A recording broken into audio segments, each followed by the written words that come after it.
Now, after more than 7 years of being grounded, Palestinian Airlines is flying again. But with few destinations and restrictions on who can use it, its services are severely limited. So is this about creating a profitable business or more about a symbol of statehood? Howard Johnson reports from Gaza.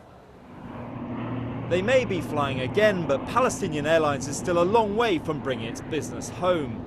In May this year, the airline began a twice-weekly service flying between Arish in Egypt and Jordan's capital, Amman, the result of the relaxing of border controls between Gaza and its southern neighbour.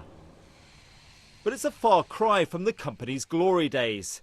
In the late 1990s, it flew tens of thousands of passengers from Gaza to Middle Eastern destinations. But the business ground to a halt following the second uprising against the Israeli occupation.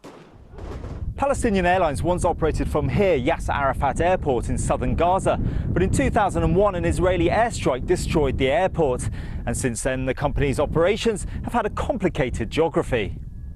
Israel won't allow Gaza to reopen its airport because of security concerns. So for Gazans, the alternative used to be Cairo Airport, around 350 kilometers away. But Palestinian Airlines offers a closer alternative.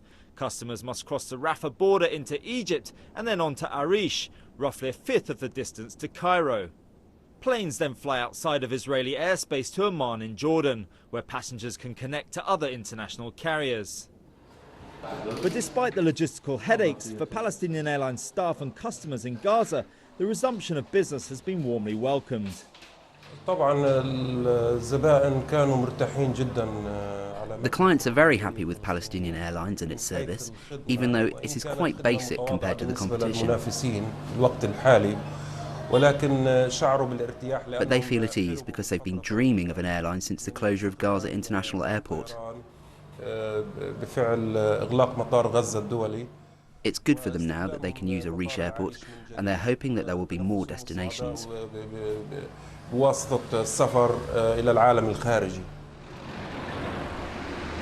And if flying with the airline isn't complicated enough, spare a thought for Director General Al-bada.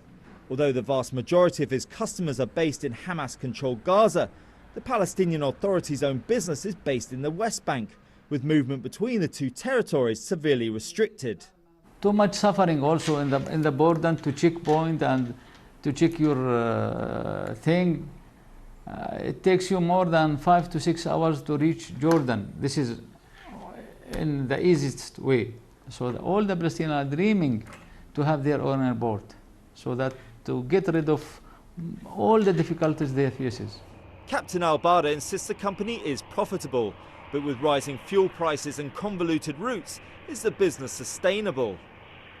For an airline, fuel is 1/3 of their cost. So if your fuel cost goes up, not only does your, if your distance goes up, not only does your time for the journey to go up, but your fuel costs go up dramatically. So this militates against the possibility of setting up a commercially successful organisation.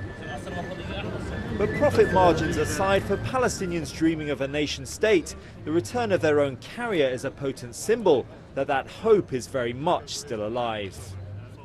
Howard Johnson reporting from Gaza there. Right, we're going to take a short break now. When we come back, smeltering success, how Gulf Aluminium is giving others a run for their money.